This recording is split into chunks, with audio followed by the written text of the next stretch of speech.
வேத வாசிப்படி வாசி கொடுத்த பிரதர் ரவி ஷீசாபின் சார்பாக நடித்திருக்கிறோம். இந்த வேலையிலும் தேவ ஆலோசனை கேட்க நம்ம ஆயத்தமா இருக்கோம். காலை வேளையிலே நம்ம தேவ ஆலோசனை நமக்கு பகிர்ந்து கொடுக்கும்படியாக பாண்டிச்சேரியின் சபையில் ஊழியக்காரர் அருமையான பிரதர் ஷாலு. நம்முடைய பிதாவாகிய தேவனுக்கு ஆண்டவராகிய நாமத்தினாலே துதியும் கன மகிமையும் இன்றைக்கு சதா காலங்களிலும் உண்டாயிருப்பதாக இந்த நாளிலே நாம் வாசிக்கப்பட்ட இந்த வேத வசன பகுதியிலிருந்து ஒரு சில ஆலோசனைகளுக்குள்ளாய் நாம் கடந்து செல்வோம். இதனால் நாம் பார்த்த இந்த வேத வசன பகுதிகளிலே அந்தி சந்தி மத்தியான வேலைகளிலே நான் தியானம் பண்ணி முறையிடுவேன், அவர் என் சத்தத்தை கேட்பார் என்கிற சங்கீத ஆசிரியனுடைய வார்த்தைகளுக்கு இந்த நாளில் நாம் பார்த்தோம். பெரும்பாலும் அந்த தியானம் என்கிற இந்த வார்த்தைகளை நாம் கவனிக்கும் பொழுது இந்த தியானம் என்பது ஏதோ ஒரு சாரருக்கு சொந்தமானது போல, அவர்கள் பரிசுத்தவான்களுக்கு அல்லது கிறிஸ்தவர்களுக்கும் அதற்கும் எந்த விதமான ஒரு சம்பந்தமும் இல்லை என்பதை போல இன்றைய சூழ்நிலைகள் என்பது அது முழுமையாக முற்றிலுமாக மாறி இருக்கிறது என்பதை நம்மால அறிந்து கொள்ள முடியும்.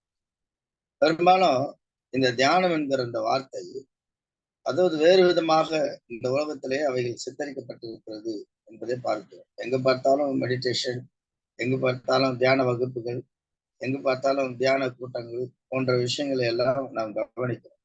ஆனா தியானங்களுக்குரிய அந்த அர்த்தத்தையும் அது யார் செய்ய வேண்டும் என்கிறதான அந்த சூழ்நிலைகளையும் கூட இன்றைக்கு மாற்றப்பட்டிருக்கிறது என்பதை நாம கண்கூடாக நடக்கிற ஒவ்வொரு சூழ்நிலைகளிலும் நாம் கவனித்துள்ளோம். பெரும்பாலும் இன்றைக்கு ஒரு அமைதியான ஒரு சூழ்நிலைக்குள்ளே போய் கண்களை மூடிக்கொண்டு ஒரு இடத்துல அமைதியாய் அமர்ந்திருப்பது ஒரு தியான நிலை என்று ஜனங்க நினைக்கிறாங்க. அது மட்டும் இல்ல, ஒரு சாரர் என்ன செய்யறாங்க, ரெண்டு கைகளும் மேலே கூட்டின்னு இருப்பது தியான நிலை என்று அவங்க நினைக்கிறாங்க. ஹலோ, கேக்குதுங்களா?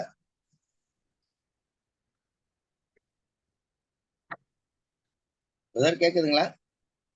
கேக்குது, பேசுங்க. நல்லது. சில சவுண்ட்.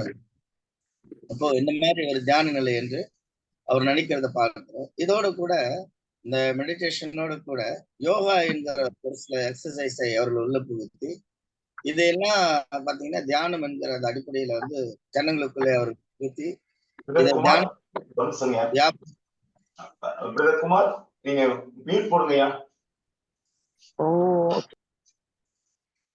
தியானத்தை வந்து ஒரு வியாபாரமாக இன்றைக்கு அவைகளை மாற்றி அவர்களுடைய சூழ்நிலையை மாற்றி இருக்கிறத நம்மளால கவனிக்க முடியும்.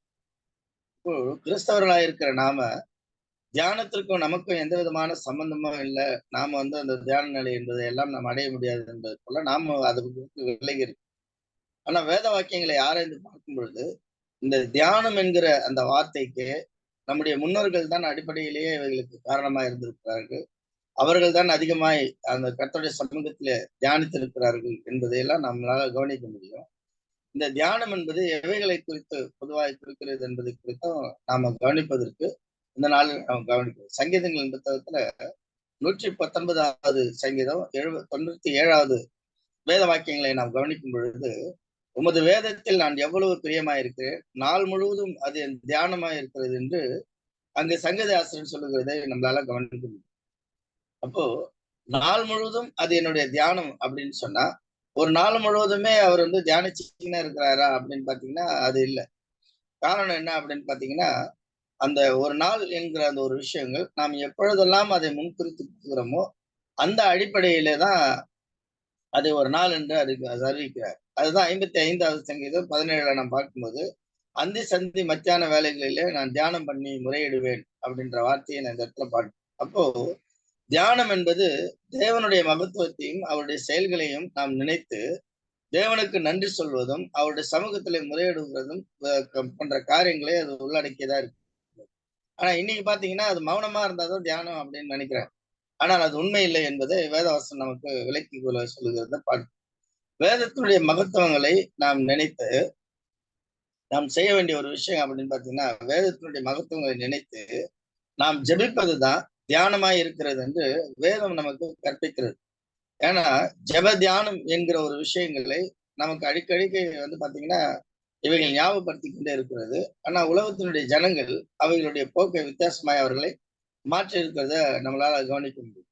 சங்கீதங்களின் புத்தகத்துல 119வது சங்கீதம் 78வது வாக்கியங்களை நாம் கவனிக்கும் பொழுது, அகங்காரிகள் என்னை பொய்யினால் கெடுத்து பார்த்தபடியினால் வெட்கப்பட்டு போவார்களாக, நானும் உமது கட்டளைகளை தியானிப்பேன் என்று அங்கு சங்கீதயாசனம் சொல்லுகிறது பார்க்கும். அப்போ தேவனுடைய கட்டளைகளையும் அவருடைய மகத்துவங்களையும் அவர் இந்த பூமியில செய்த பலமுள்ள கிரியைகளையும் நாம் நினைத்து பார்த்து தேவனுடைய சமூகத்திலே நாம் நன்றி சொல்வதும் நாம் முறையிடுவதும் நமக்காக அவருடைய சமூகத்திலே வேண்டுதல் செய்கிற ஒரு விஷயங்களை குறித்து தான் இங்கே தியானம் என்று வேத வாக்கியம் சொல்லுகிறத நம்மளால கவனிக்க முடிகிறது. 119வது சங்கீதத்துல 99வது வேத வாக்கியங்களை நாம் கவனிக்கும் பொழுது, உம்முடைய சாட்சிகள் என் தியானமாய் இருக்கிறது, எனக்கு போதித்த எல்லாரிலும் அறிவுள்ளவனாய் இருக்கிறேன் என்று அங்கு சங்கீதாசிரியன் நம்முடைய சமூகத்துல சொல்லுகிறது நம்மளால கவனிக்க முடியும். அப்போ உம்முடைய சாட்சிகள் தான் என்னுடைய தியானம் என்ற தேவனுடைய கட்டளைகள் நம்முடைய தியானமா இருக்கிறது, அவர் செய்த கிரியைகள் நம்முடைய தியானமா இருக்கிறது, அவருடைய சாட்சிகள் நமக்கு தியானமா இருக்கிறது. இப்படி அந்த மகத்துவங்களை நாம் நினைத்து தேவனுடைய சமூகத்திலே நாம் அதை முறையிடுவது குறித்து தான், அறிக்கையிடுவது குறித்து தான், நன்றி சொல்வது குறித்து தான் நீங்க தியானம் அப்படின்ற. இப்போ ஒரு சில சாரர் கிறிஸ்தவர்களையே என்ன நினைக்கிறாங்க அப்படின்னு பாத்தீங்கன்னா, தியானம் என்ன அப்படின்னு ஏதோ ஒரு வசனங்களை நீங்க படிச்சுட்டு நீங்கள் கண்களை மூடி நீங்கள் கர்த்தருடைய சமூகத்துல அமர்ந்திருந்தீங்க அப்படின்னா அவர் உங்களுக்கு வெளிப்படுத்துவாரு, புதிய வார்த்தைகளை வெளிப்படுத்துவாரு, நம்மோட அவர் பேசுவாரு அப்படின்னு ஒரு புதிய யுத்தியை அவர்கள் கடைபிடிக்கிறாங்க. ஆனால் வேத வாக்கியம் சொல்லுகிறது அவருடைய சாட்சிகளை குறித்து நாம் தியானிக்க வேண்டும் என்று சொல்லிக் கொள்ளுகிறத பார்க்கிறோம்.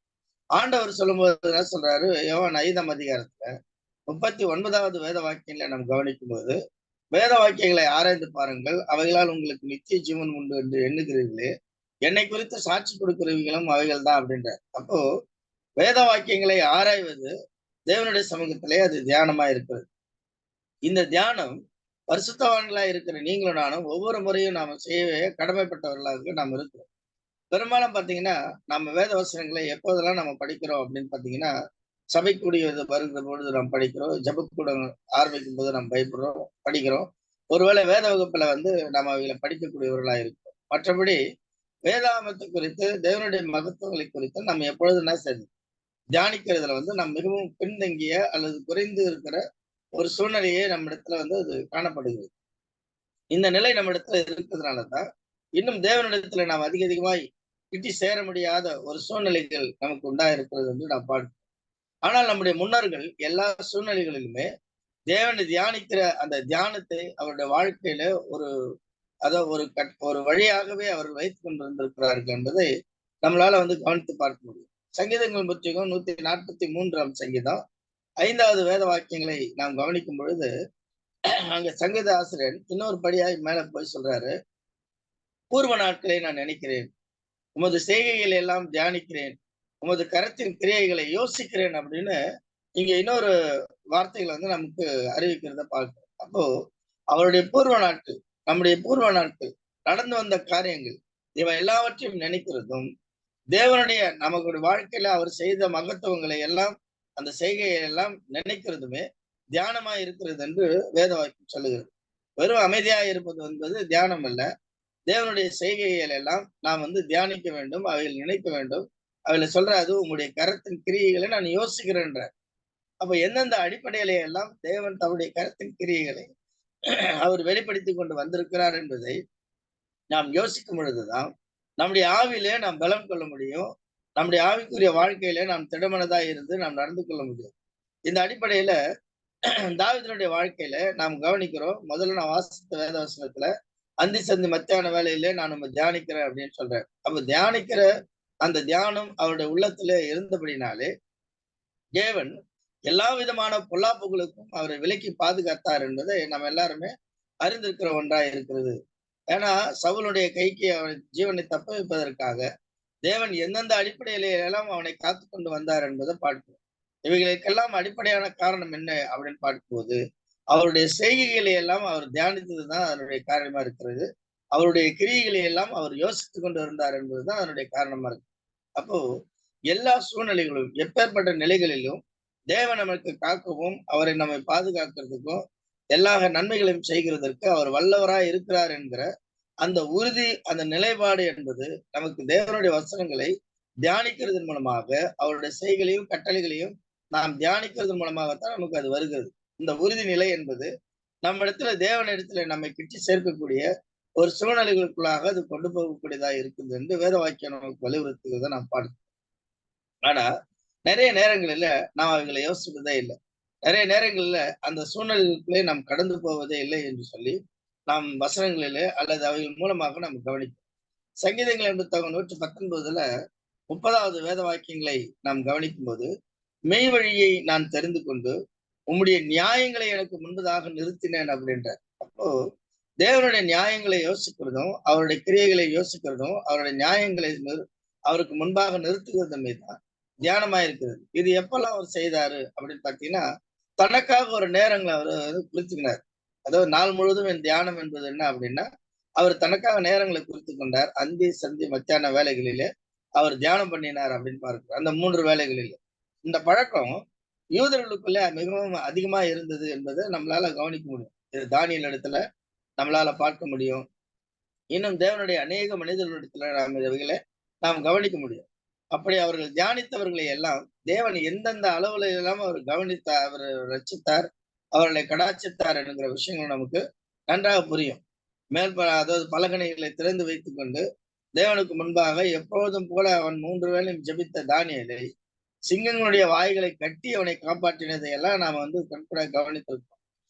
இந்த தேவனுடைய இந்த மகத்துவங்களை எல்லாம் நாம் தியானிக்கும் பொழுது மட்டும்தான் நிச்சயமாக இப்படிப்பட்ட காரியங்களுக்குள்ளாக ஒரு நிறைய விசுவாசத்துக்குள்ளாக நாம் கடந்து வர முடியும் என்பது வேதவசனங்களில நாம கவனிக்க முடிகிறது.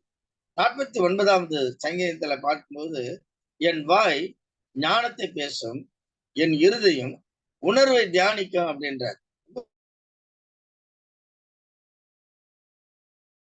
அந்த உணர்வு அவர் எப்படிப்பட்ட சூழ்நிலைகளில் எல்லாம் இருக்கிறாரு, எந்தெந்த காரியங்களில் எல்லாம் அவர் தம்முடைய கிரியைகளை வெளிப்படுத்துகிறார் என்கிற அந்த விஷயங்களை எல்லாம் நாம் நிச்சயமாக உணர்ந்திருக்க வேண்டும் என்கிற ஒரு காரியங்களை தான் வேதவசனம் நமக்கு வலியுறுத்தி அவைகளை தான் தியானம் என்கிறது.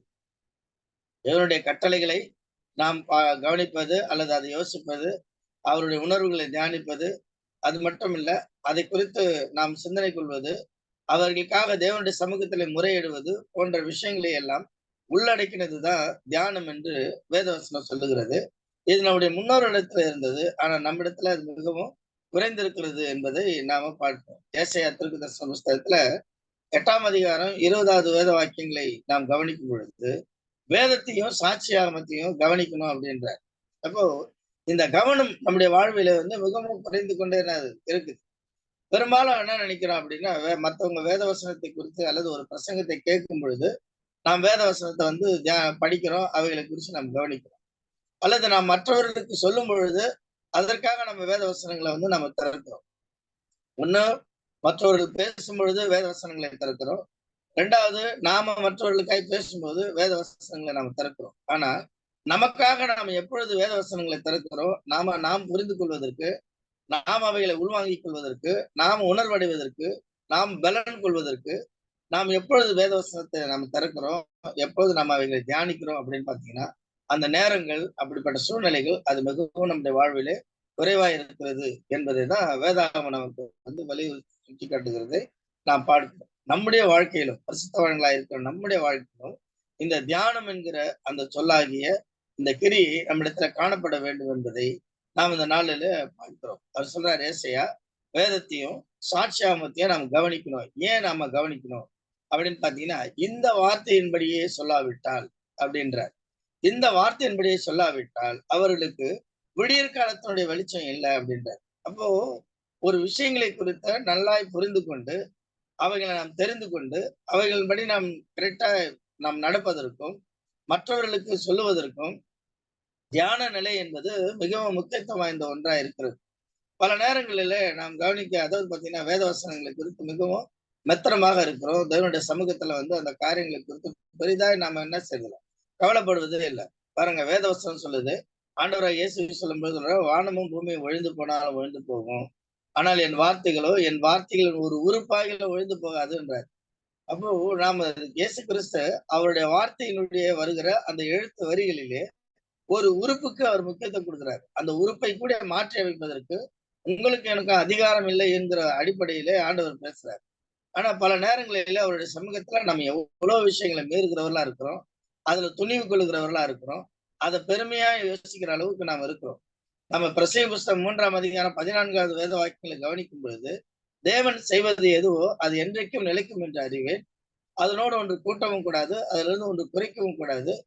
தேவனுடைய சமூகத்திலே நீங்களும் நானும் பயந்திருக்க வேண்டும் என்கிற அந்த அடிப்படையிலே தான் இவை எல்லாமே அவர் செய்து வருகிறார் என்று வேதவசனம் நமக்கு வலியுறுத்துகிறது.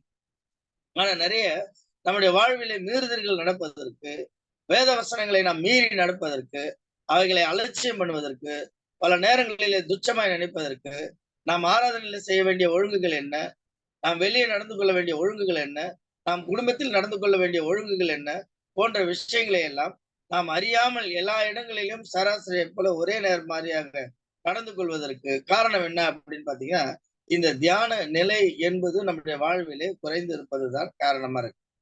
அப்போ நாம் நமக்காக வேத வசனங்களை வாசிக்கவும், நமக்காக அவைகளை நாம் தியானிக்கவும், தேவனுடைய உணர்வுகளையும் அவருடைய கட்டளைகளையும் அவருடைய செய்கைகளையும் அவருடைய மகத்துவங்களையும் நாம் புரிந்து கொண்டு அவருடைய சமூகத்துல முறையிடுதல் என்பது நம்மிடத்துல குறைந்திருப்பதனாலதான் எப்படி அவருடைய மகத்துவங்களை குறித்து நாம் அறிவதற்கு மிகவும் பின்தங்கிய ஒரு நிலையில் இருக்கிறோம் என்பதை வேத அதாவது இந்த தியான நிலை என்பது நம்ம வலியுறுத்துகிறத பார்க்கிறோம். அப்போ வேத வசனங்களை கவனித்து பார்ப்பது என்பது ஒரு வேத வகுப்பா இருக்கிறது. ஆனால் அவைகளை குறித்து ஆராய்வதும் நாம் வசனங்களை தியானித்து ஜெபிப்பதுதான் அவருக்கு பாத்தீங்கன்னாக்கா அதாவது பிரியமானதா இருக்கிறது அப்படின்னு பார்க்கிறோம். பெரும்பாலும் பாத்தீங்கன்னா இந்த தியான நிலையில் இருப்பவர்கள் ஏன் மௌன நிலைக்கு போறாங்க அப்படின்னா, அவர் பைபிள் சொல்லுது நம்ம இவைகளை எல்லாம் விட்டு நாம தனியா இருக்கணும் அப்படின்ற ஒரு நிலைக்கு அவர்கள் குடும்பத்தையே விட்டுட்டு போறவங்க நிறைய பேர் இருக்கிறாங்க. குடும்பத்தை விட்டுட்டு போயிட்டு நாங்க தியான நிலைக்கு போயிட்டோம், நாங்க இமயமலைக்கு போயிட்டோம், நாங்க அந்த மலைக்கு போயிட்டோம்னு ஏதோ ஒரு இடங்களுக்கு போய் குடும்பங்களை தவிக்க வைத்து அவர்கள் தியான நிலைக்கு போகிற ஜனங்களை எல்லாம் நம்மளால பார்க்கிறோம். நிறைய வீடுகளை பாத்தீங்கன்னு சொன்னா வசனங்களுக்கு முக்கியத்துவம் கொடுக்காம அவங்க தியான நிலையில இருந்து ஜபித்து வருகிறவர்களை நாம் பார்க்கிறோம். ஆனா வேத வாக்கியம் சொல்லுகிறது, நீதிமொழிகள் 28:9 வாசிக்கும் பொழுது, வேதத்தை கேளாதபடிக்கு தன் செவி விளக்குவனுடைய அந்த ஜபம் கூட அருவருப்பா இருக்கிறது என்று வேதவசனம் சொல்லுகிறது. அப்படியானால் தேவனுடைய வசனங்களை குறித்து நாம் வாசித்து அவைகளை தியானித்து அவருடைய மகத்துவங்களை நினைத்து அவருக்கு நன்றி சொல்வதே தியானம் என்கிற ஒரு அடிப்படையிலே வேதவசனம் நமக்கு வலியுறுத்தி கொண்டே வருகிறதை நாம் பார்க்கிறோம். அப்போ தியானத்தினால என்னென்ன நன்மைகள்லாம் நம்முடைய வாழ்வுல வரும் அப்படின்னு பார்க்கும்போது, அப்போஸ்தலர் நடவடிக்கைகள் புஸ்தகம் 17ஆம் அதிகாரத்துல 11வது வசனங்களை நாம் கவனிக்கும் பொழுது, அந்த பட்டணத்தார் மனோவாஞ்சையாய் வசனங்களை ஏற்றுக்கொண்டு காரியங்கள் இப்படி இருக்கிறதா என்று தினந்தோறும் வேத வாக்கியங்களை ஆராய்ந்து பார்த்ததினால் தெசலோனிக்கேயர்ல உள்ளவர்களை பார்க்கிறோம் அவர்கள் நற்குணசாலிகளா இருந்தார்கள் என்று வேதவசனம் சொல்லுது. அப்போ நம்முடைய வாழ்விலே அது ஒரு மிகப்பெரிய ஒரு நற்குணத்தை அது கொண்டு வரக்கூடியதா இருக்கு. சில நேரங்களில நம்ம வேத வசனங்களை வாசிக்கிறோம். ஆனா அவைகளில் இருக்கிற அந்த டீட்டெயில்ஸ்களை பாத்தீங்கன்னா நம்ம கவனிக்கிறதே இல்லை. பெரும்பாலும் பாத்தீங்கன்னா இந்த லோன் கொடுக்கும் பொழுதெல்லாம் அதனுடைய காரியங்களை நீங்க கவனிச்சிருப்பீங்க. அதுக்குன்னு ஒரு ஃபார்ம் கொடுத்துருப்பாங்க. நீங்க இதெல்லாம் ஃபில் பண்ணீங்கன்னா இந்த லோன் நீங்க பெற்றுக்கொள்ளலாம் அப்படின்னு இருக்கும். ஆனா முக்கியமான அவருடைய பேர்கள் இருக்கும், நம்ம பேர் போட வேண்டிய இடம் இருக்கும். இதெல்லாம் பாத்தீங்கன்னா பெரிய பெரிய எழுத்துல இருக்கும். அதுல இருக்கிற பிரச்சனைகள் எங்க இருக்கும் அப்படின்னா பொடி எழுத்துல இருக்கும். நான் பெரும்பாலும் அதை எப்பொழுதுமே என்ன செய்யறதில்லை, நான் கவனிக்கிறதே இல்லை. நிறைய நேரங்கள்ல அந்த சிறிய எழுத்துக்களை கவனிக்கிறதே இல்லை. இதே மாதிரி நிறைய தவறான அல்லது ஏமாற்றுகிற அந்த விஷயங்களை எல்லாத்தையும் நீங்க கவனிச்சு பாத்தீங்கன்னா முக்கியமான வார்த்தைகள் பொடி எழுத்துல இருக்கும். ரொம்பவும் ஊர்ந்து கவனிக்க வேண்டிய ஒரு சூழ்நிலையில தான் அது இருக்கும். காரணம் என்ன அப்படின்னு பாத்தீங்கன்னா, நீங்களும் நானும் அதை கவனிக்க கூடாது என்பதற்காக தான் அது எழுதப்பட்டிருக்கு. அப்போ அவைகளை கூர்ந்து பார்க்கிறதுனாலே நமக்கு என்ன உண்டாகும் அப்படின்னா நன்மை உண்டாகும். அப்படி போலவே வேத வசனங்களை நாம கூர்ந்து பார்க்கணும். ஒரு முறை என்ன ஆச்சு அப்படின்னு பாத்தீங்கன்னா, எனக்கு ஏதோ ஒரு பரிசு வந்துச்சு அப்படின்னு ஒரு போன் செய்தி எனக்கு வந்துச்சு. நானும் என்னுடைய துணைவியாரும் என்ன பண்ணோம், சரி நம்ம அதை வாங்கலாம் அப்படின்னு சொல்லிட்டு அங்க போன உடனே அங்க எங்களை உடனே உட்கார வச்சு இன்சூரன்ஸ் போடுங்க அப்படின்றாங்க. நாங்க எங்களுக்கு ஏதோ பரிசு வந்துச்சு நீங்களே அதுதானே வாங்க வந்தோம் அப்படின்னா, உங்களுக்கு பரிசு இருக்குதான், ஆனா நீங்க இன்சூரன்ஸ் போட்டீங்கன்னா உங்களோட வாழ்க்கைக்கு நல்லது.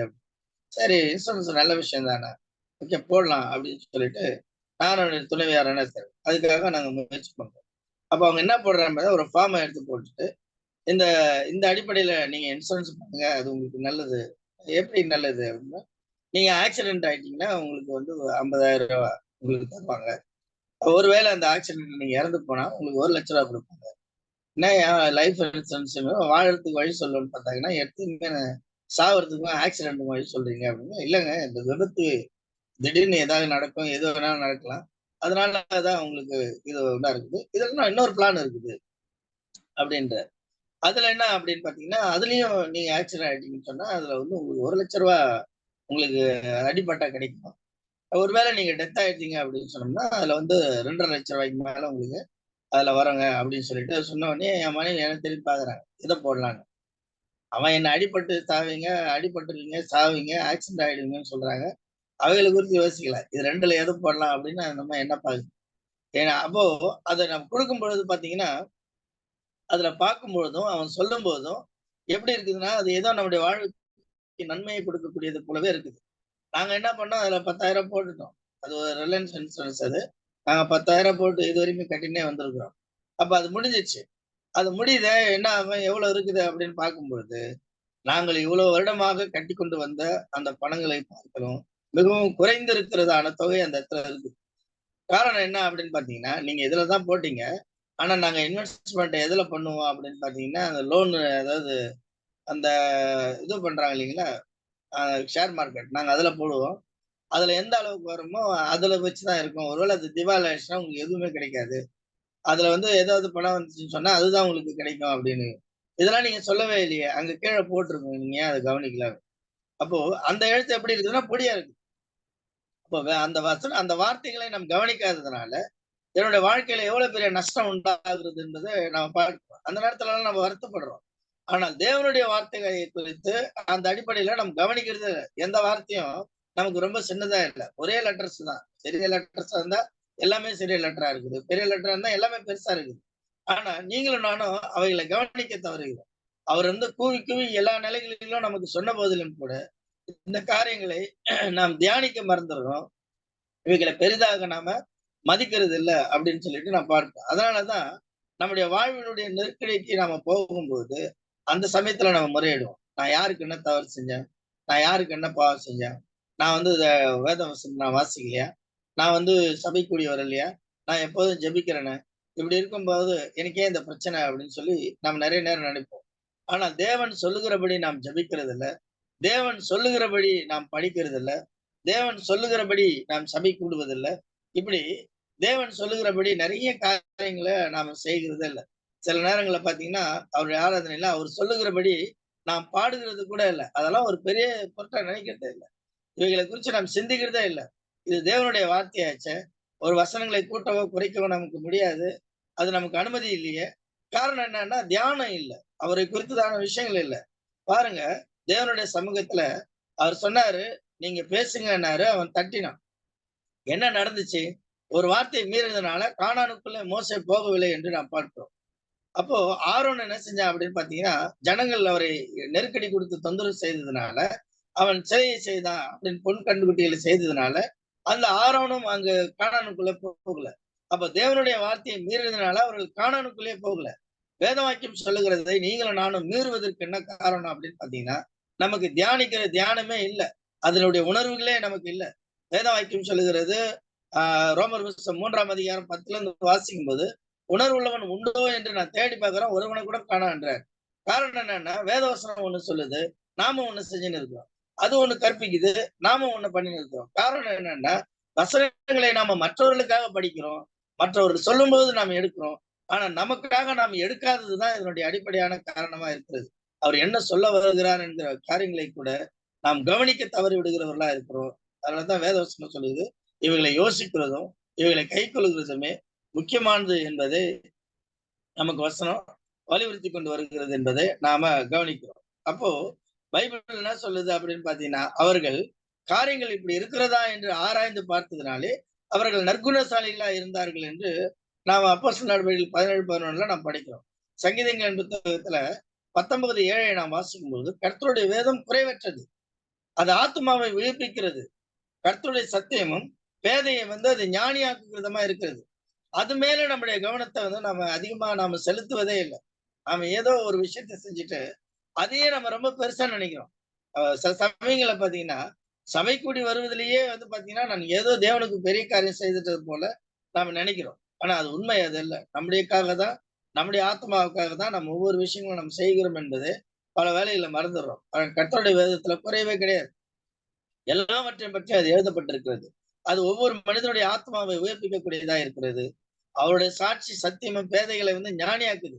ஒரு பேதை என்பது ஒரு முட்டாள்தனமாய் நடந்து கொள்கிற ஒருவனையும் கூட அறிவாளியாக மாற்றுவது, ஞானியாய் மாற்றக்கூடியது தேவனுடைய வசனங்கள். ஆனால் அவைகளை கைகளை வைத்துக் கொண்டு மற்றவர்களுக்கு பிரசங்கிக்கிற நாமே தேவனுடைய வசனங்களை மீறி நடக்கும் பொழுது நிச்சயமாய் நீங்களும் நானும் தப்பிக்க முடியுமா அப்படின்னு பார்த்தீங்கன்னா தப்பிக்க முடியாது. இப்படி எல்லாம் நம்ம மீறுவதற்கு என்ன காரணம்? ஏன் அப்படின்னு பாத்தீங்கன்னா நம்மள வேற யாரும் தடுக்கிறாங்களா? வேற ஏதாவது இமேஜ் நம்மளை தடுக்குதா?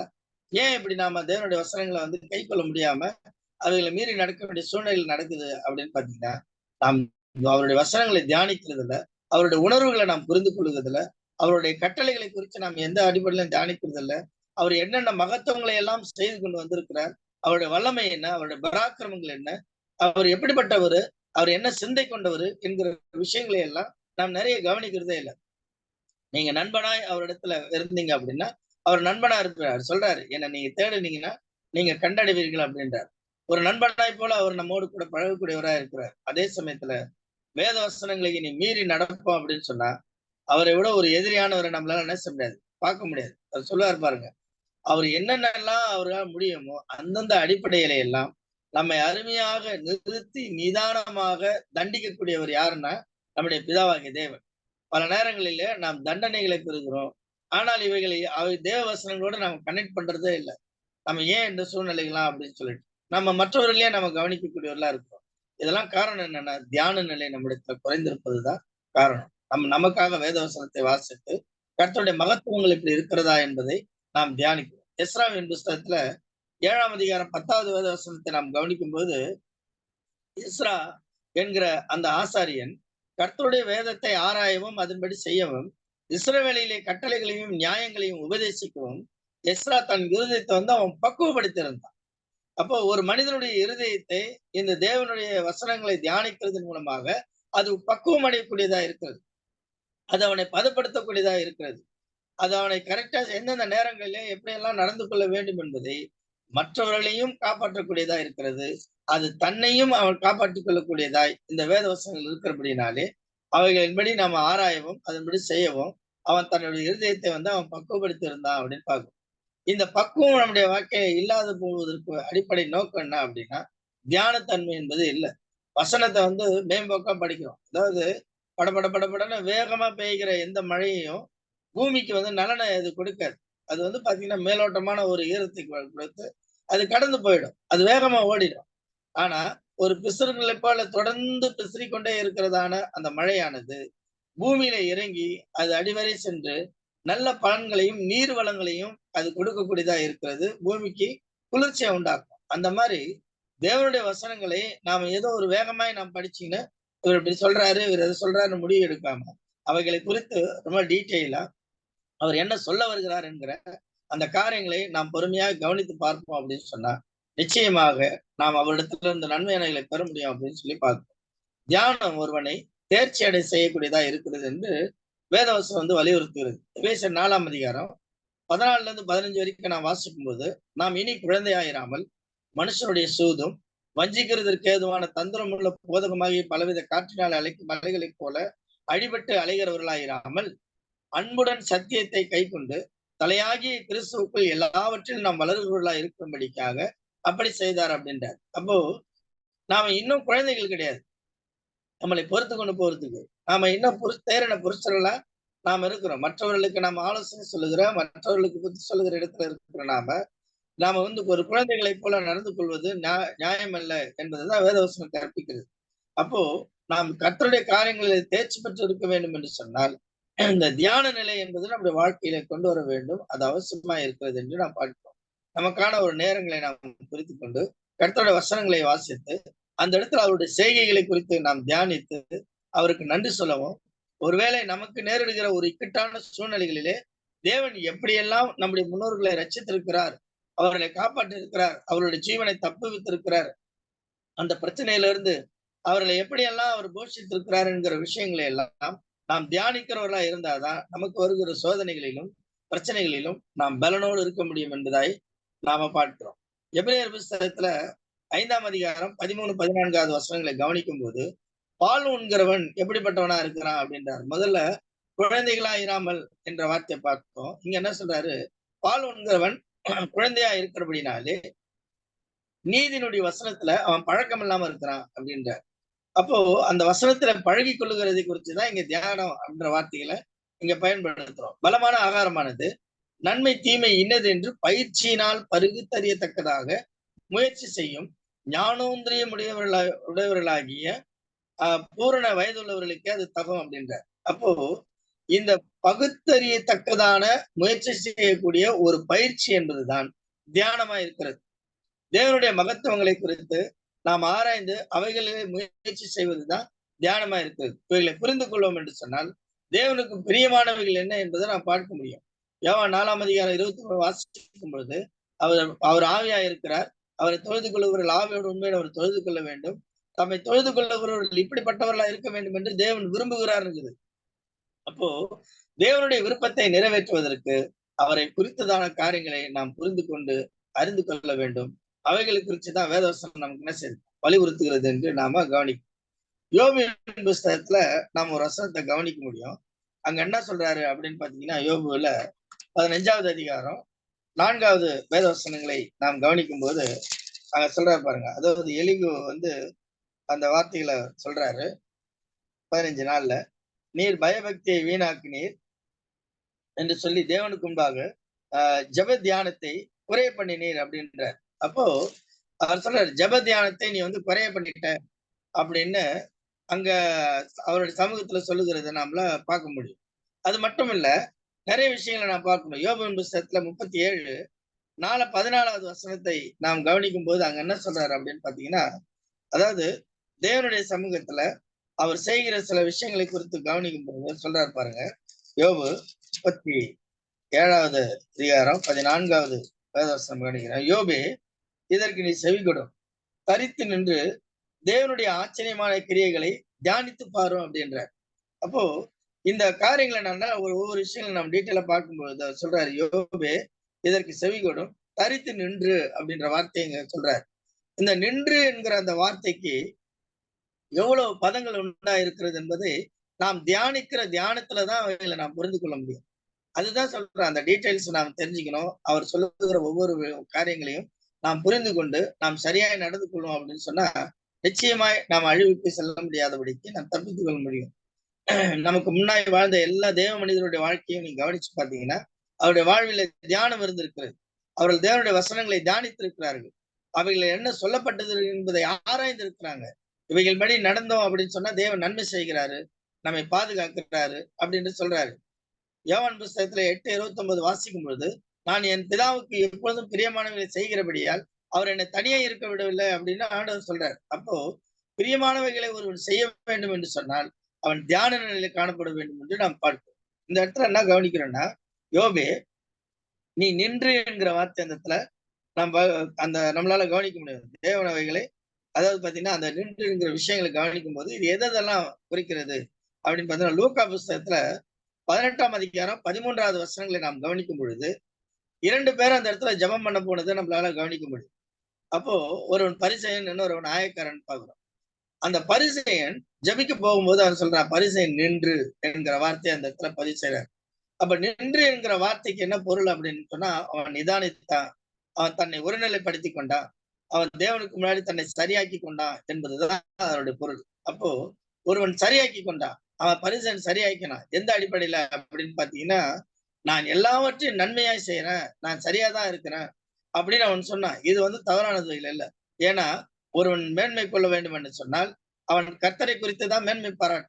அந்த அடிப்படையில இந்த ஆசாரியன் செய்தது தவறானவைகள் இல்லை, அது சரியானதுதான்.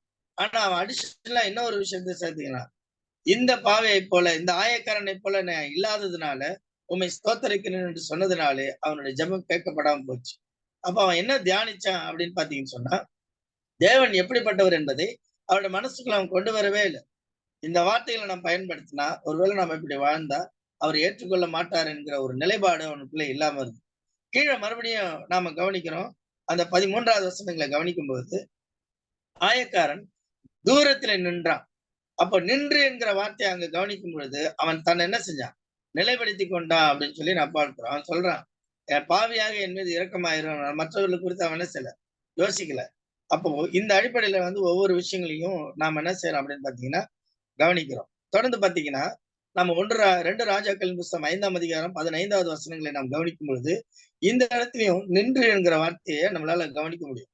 அப்ப இந்த நாகம்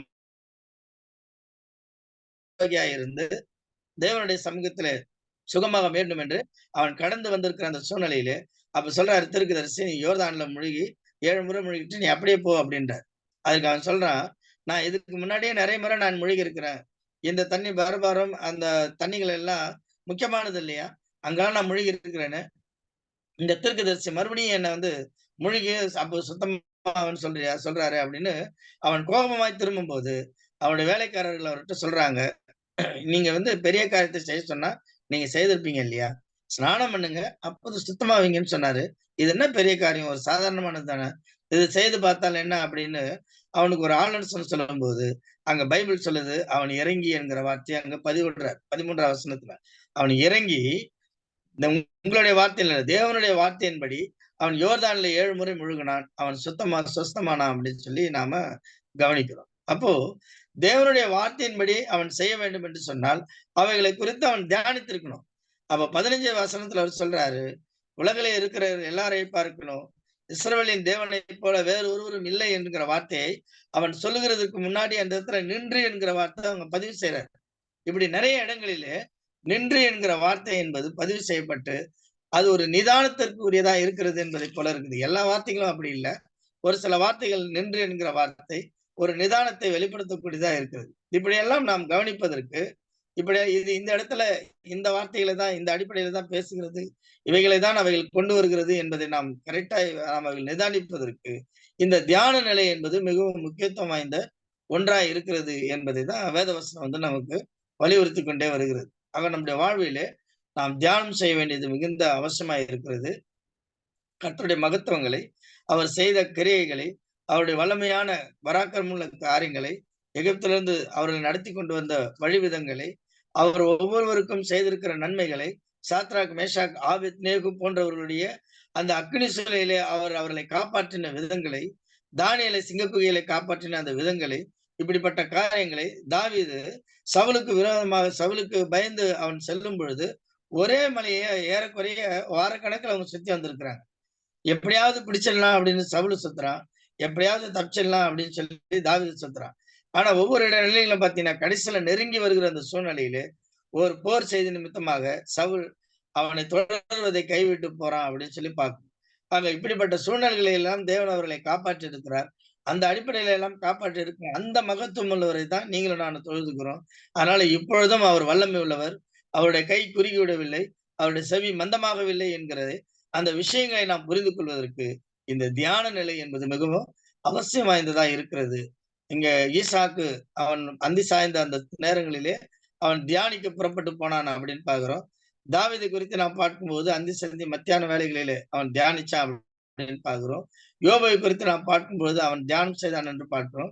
இப்படி தேவனுடைய ஜனங்கள் அதிகமாய் அவர்கள் தியானம் செய்து தேவனுடைய சமூகத்திலே அவருக்கு பிரியமாய் வாழ்ந்தார்கள் என்று நாம் பார்க்கிறோம். அந்த அடிப்படையில நீங்களும் நானும் தேவனுடைய வசனங்களை தியானிப்பது மிகவும் முக்கியத்துவம் வாய்ந்த ஒன்றா இருக்கிறது. இறுதியாக சங்கீதங்கள் புத்தகம் 55:2 வாசிக்கும் பொழுது, எனக்கு செவி கொடுத்து உத்தரவு அருளி செய்யும், சத்துருடைய கூக்குரல் நிமித்தமும் துன்மார்க்கன் செய்யும் இடுக்கத்தின் நிமித்தமும் என் தியானத்திலே நான் முறையிடுவேன் அப்படின்னு சொல்றார். அப்போ தேவன் செய்த மகத்துவங்களை மாத்திரம் தியானிப்பதல்ல, நாம நம்முடைய காரியங்களையும் நம்ம தியானிக்கணும். சில சமயங்கள் பாத்தீங்கன்னா எந்த பிரச்சனை நடந்தாலும் நம்ம யாரையா ஒருத்தர் தான் குறை சொல்லினா இருப்போம். இவராலதான் அது வந்துச்சு, அவராலதான் வந்துச்சு. இப்படி எப்போதுமே நண்பர்களா இருக்கக்கூடிய ஒருவர், எப்போதுமே அன்பா இருக்கக்கூடிய ஒருவர் திடீர்னு இன்றைக்கு என்னிடத்துல கோபமா பேசுறாரு, என்னிடத்துல எதிர்த்து நிற்கிறாரு அப்படின்னு சொன்னா அதுக்கு என்ன காரணம் அப்படின்றது நம்ம யோசிக்கிறது இல்லை. எனக்கு முன்னாடி இருக்கிற அவருக்கும் இனி இருக்கிற எனக்கும் நடுவுல என்ன பிரச்சனை இருக்கிறது என்பதை அந்த யோசிக்கிற அந்த விஷயத்தை குறித்து தான் தியான நிலை என்கிற காரியங்களை பார்க்கிறோம். கிரியை செய்திருக்கிற தேவனையும் அவருக்கு முன்பா இருக்கிற நமக்கு நடுவுல இருப்பதுதான் அந்த தியான நிலை. இப்படி யோசிச்சிட்டோம் அப்படின்னு சொன்னா எங்க ப்ராப்ளம் இருக்குதுன்றத நம்மளால கண்டுபிடிச்சிட முடியும். சில சமயங்களில நம்ம அப்படிதான் இருக்கிறோம். ஒருவருக்கு ஒரு விரோதங்களை பாராட்டி கொண்டு இந்த சூழ்நிலை நாம் புரிஞ்சுக்காம அவர் வந்து என்கிட்ட மன்னிப்பு கேட்கட்டும், அவர் வந்து என்கிட்ட ஒப்புரவாகட்டும் அப்படின்னு யோசிக்கிறோம்.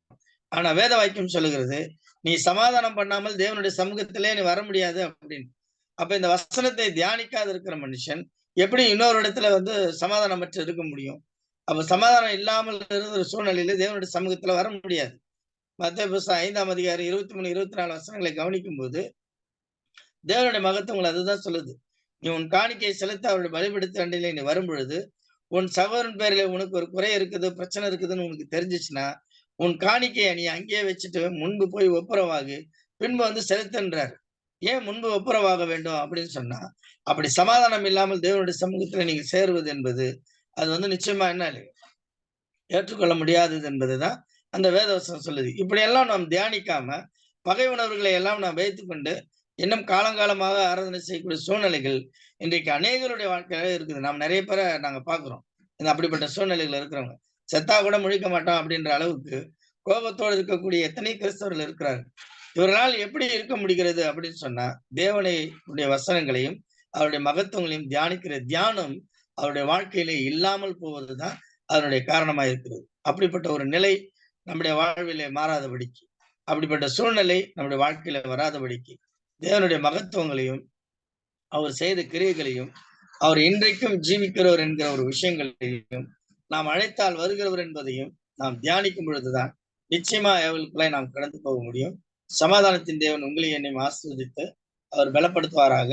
எல்லா நிலைகளிலும் பழைய ஏற்பாட்டு ஜனங்கள் தேவனை தியானித்தது போல நீங்களும் நானும் தேவனுடைய மகத்துவங்களை குறித்து தியானித்து அவருடைய சமூகத்திலே மனமகிழ்ச்சியாக இருந்து நித்தியத்தை சுதந்திரத்துக் கொள்வோம். சமாதானத்தின் தேவன் உங்களை என்னை ஆசீர்வதித்து பலப்படுத்துவாராக. உங்களுடைய பொறுமையான கவனத்துக்கு நன்றி, வாழ்த்துக்கள். பாண்டிச்சேரி கிறிஸ்தவன் சபையார் உங்களை வாழ்த்துகிறார்.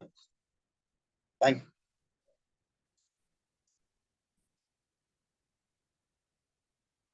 நல்ல ஒரு தேவ ஆலோசனை கேட்டோம் தியானத்தை பத்தி. இன்னைக்கு அநேக பேர் உலகத்திலார் வந்து எந்த ஜாதியா இருக்கும், மதத்தை இருக்கட்டும், இல்ல கடவுளே இல்லாதவங்க சொல்றவங்க கூட இன்னைக்கு தியானம் பண்றாங்க.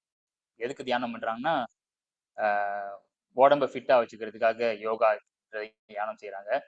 இல்ல மைண்டை வந்துட்டு ஒரு சிந்தனையை கொண்டு வர்றதுக்காக தியானம் செய்யறாங்க. அதெல்லாம் வந்துட்டு உலக பிரகாரமா அவங்க செஞ்சு ஃபிட்டா இருக்கிறதுக்காக செய்யறாங்க. கிறிஸ்துவ நம்மளுக்கு ஒரு தியானம் இருக்கு. அதை பத்தி தான் இன்னைக்கு நான் பார்த்தோம். நம்ம செய்யற தியானம் வந்து எதுக்கு நன்மை கொடுக்குதா? நம்ம சோல், நம்ம ஆவிக்கு கொடுக்குற பலம். எவ்வளவு தூரம் நம்ம செய்யறோம், எவ்வளவு செய்யறோம் நம்ம, அதுதான் நம்ம பார்த்தோம். எப்படி செய்ய வேணும், தியானம் எப்படி செய்ய வேணும், தியானம் செய்யறதுனால என்ன நன்மை கிடைக்குதுன்னு நல்ல ஒரு தேவ ஆலோசனை கொடுத்த ஷாலுக்கு சபையின் சார்பாக நன்றி தெரிவித்துக் கொள்றோம். நம்மளும் எப்போதும் தியானம் செய்யக்கூடியவர்களாக இருந்து நிலைத்திருப்போம். இந்த வேலையும் கர்த்தர் பந்திக்கு ஆயத்தமாகவும், கர்த்தர் பந்தியை இன்னைக்கு நமக்கு வழி நடத்தி கொடுக்க முடியாத வேலுசாமியை